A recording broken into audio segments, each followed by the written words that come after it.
What did I just listen to? Like, seriously, what did I just listen to? Why am I so conflicted and confused? And why am I doing Lewis Black hands right now for no apparent reason? I don't know. It was an accident. That's not how I talk. I don't do that. I'm Jason Klum. I'm the host of the Comedy on Vinyl podcast. Every week on my podcast, we talk to people about a favorite comedy album or one that influenced them, or maybe something that's new to them. A lot of time they're new to me because, I have them, but I don't get to listen to them. All of 2017, I'm doing this video series where I listen to a comedy album a day. You can watch the rest of this at youtube.com/comedyonvinyl, unless you're already here at YouTube, if you're watching this on Instagram. So, I picked this at random. I have a number of Hudson and Landry albums, and I just picked right off at first. I'm like, you know what? I haven't listened to these guys. I need to give this a shot because I've been meaning to. I've got a buddy of mine who's been wanting to listen to these guys for the sake of the show because we see the albums everywhere. And Hudson and Landry were morning DJs here in Los Angeles and very popular. And they did 4 albums. They are Grammy nominated for one of their tracks. I'm assuming releases a single. And I gotta admit, when I saw in my research after listening to this, because I listened first, then I researched later, or sometimes during it, try not to. So I'm real bored. That sometimes happens. I try not to, though. I was just shocked to see that these guys were nominated for a Grammy. And I'm actually guessing they might even still have a big following. But here's where I'm torn. Almost every single track has a super racist or otherwise offensive caricature on it. Now, I'm not going to immediately dismiss something because of that. Okay? I have to listen anyway. I'm going to listen for the sake to give people a chance to say, well, could be ironic.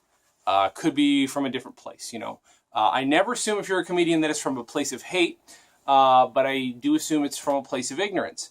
This is something different, and I only kind of realized that after doing the research. So, for instance, the opener is the Soul Bowl.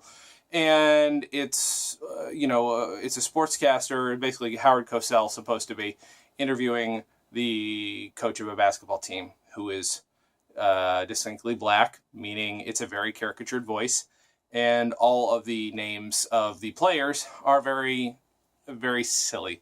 Very silly, and they're supposed to sound, I guess, like old-timey black names, I think is supposed to be the gag. Named after food, etc. Very soulful, soul food type names, I guess is what I'm saying. You could do that if you're Key and Peele, who, by the way, we're not doing this, but it's the only equivalent I can think of, which is a sports team thing with goofy names, and at least one of the characters is black.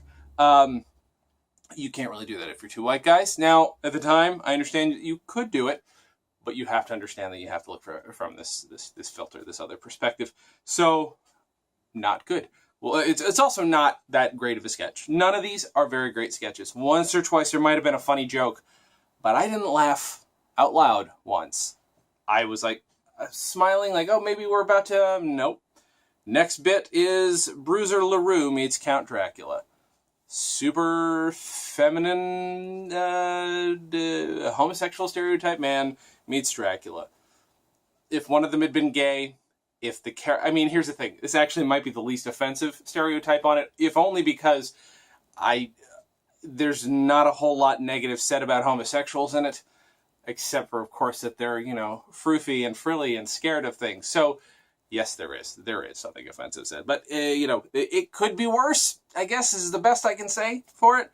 The rising and falling of Adolf Hitler, which is just, German accents, Hitler, I don't even know what the point of the sketch was. The pet store where one of the guys is drunk. Fine, whatever.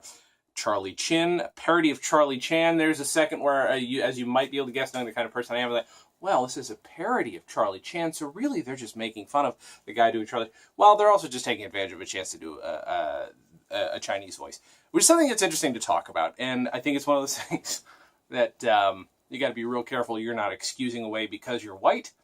And that is as a mimic, which is one of the things I do, and I grew up doing voices, all kinds of offensive voices too, keep in mind. Just because I thought they were funny. I thought it was okay if I did Cheech from Cheech and Chong. Because, and Who knows? If I asked Cheech Marin tomorrow, maybe he would say, oh, that's fine. The voice was funny to me too. There is an aesthetic enjoyment in doing voices, any kind of voices. There's an aesthetic enjoyment and a recognition factor for you and a reward if you are be able to mimic a voice accurately, accent-wise or other.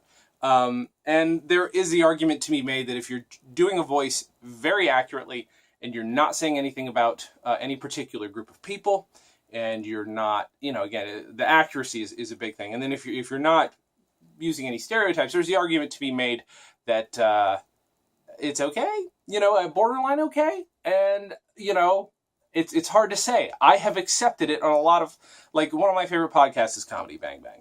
There are a couple characters on there that are not done by the people of the race that they are portraying, and I gotta admit, I stepped back and was uncomfortable and still get uncomfortable. But I will say, sensitive portrayal is at the very least interesting. And it's not like they're paying these people so nobody's losing a job to somebody, who isn't of that ethnicity. It's not like we require this. It's a person who wanted to do a character. And frankly, aesthetically, they just want to do the voice. And it's not an easy argument to make. It's not the most intellectual argument to make. However, it's the least offensive way to do it, I think, especially if you do just enjoy doing a voice. Now, that said, I can't go out, call myself Rasmus, and just start, shuffling and asking for watermelon and fried chicken. And I say that because there is a watermelon joke on here that there's not even a black person in the sketch, but it's about the Harlem Globetrotter. It's just some of the stuff is bad. Most of it's bad. All of it's bad. If they still have fans around, sorry. It's just not... You're listening to two guys who really do enjoy each other's company and enjoy each other's comedy. There's one person or one canned laugh that has the most insane screaming laughter that is so unjustified. I mean, even if these were like moderately laughable, the screaming laugh, I don't understand where it comes from. And there are a couple times when it sounds like it might be the same screaming laugh from a few tracks ago. Same dude. Could be one of them that really genuinely finds the other guy that funny. I don't see how. I mean, don't get me wrong. I have a comedy partner, and I have since we were 13. So for 23 years, we've been doing stuff together. And we will make each other laugh. And yes, we will make each other laugh with inappropriate things together. But we've also come to a point where if we do something that seems to be, let's say, racist, or seems to be homophobic or sexist, it's done ironically and to make a point. If it does happen to be something that just makes us laugh, then we tend to acknowledge that we're just being fucking idiots. And it's nothing we would put on an album because it's not our best. You don't show that to other people. There is a big thing to be said for what's funny between two comedians is not necessarily what's going to make an audience laugh. You do have to enjoy, yourself, and you have to enjoy improv. If that's what you do, you have to just, like I said, enjoy making each other laugh. It's fine. But you get to a point where it's like, well, fine, that worked for us, but this would not work for an audience necessarily. And then you have to keep in mind who your audience is. Now, these guys' audience were obviously the kind of people who liked them and this kind of humor. They did 4 albums. I'm assuming of the same stuff. I'm going to put myself listening through to the other ones that I have. I might only have one more. So that'll happen at some point. I do this so you don't have to, is what I'm saying. And Grammy nominated. I'm not Grammy nominated. What can I say? I mean, I got plenty to say, obviously. But yeah, that's an interesting line to walk. But what further complicated things for me when I'm researching this is who these people wrote for and whose shows they appeared on. Smothers Brothers, very open-minded guys. Still white, sure. Flip Wilson show. One of them wrote for the Red Fox show. I point out those because they're 2 African-American gentlemen who were very intelligent, wonderful comedy writers who would have been aware of what these guys had done. So then it adds this new layer to it, which is I don't care if you're a person who thinks that there's too much political correctness out there. That argument is moot. Nobody cares about that argument. The point here is that these guys worked with other comedians of color. We'll just bring that up because there's a lot of racial humor on here. And I think that came from a point of view of respect for them as comedy, people who can craft comedy. Now, I don't get it. Okay, this is not my style. There were a couple times when they would write some kind of old-timey radio gags that were like really goofy and dumb. Those were the best things on there, though. Like literally one sketch is everybody in this guy's family's name rhymes with Fred. That is it. That's the joke. Not much great timing, not much great delivery. That's it. So there must have been something where people sensed that these guys could write a joke, and maybe they could. After all, they worked on very successful shows. But this is what makes me reconsider my instant reaction, which was, oh, this is super racist. I still think it's racist in terms of material, but it must have been, if not excused away, accepted by their peers who enjoyed their humor. So it must have been them recognizing, let's say Flip Wilson recognizing that these guys are not doing this from a place of hate, seeing that they can do a joke, that they know characters, and going from there. And trusting them to the point to work on their national television show. So when you see that other comedians have trust for them and that those people are also people whose comedy you respect, you take a step back. And you wonder, again, I don't think I'm being too sensitive, but I do think I might have missed that point, but that's nothing I would ever get without doing the research, of course. I don't think the comedy stands up on its own. I'm not going to go judge them as people or as comedians because of it, because of this material, necessarily because other comedians gave them, I guess, the benefit of the doubt. That's all I can think. So I think you can guess, but I'm not going to say give this a pass. I would say listen to this to be as confused as I am, be as confounded as I am, and to see how not to do it. I would not recommend this as an example of great comedy to listen to. That is not, and grain of salt, but yeah, listen to it just for a sample of something you're not going to find anymore.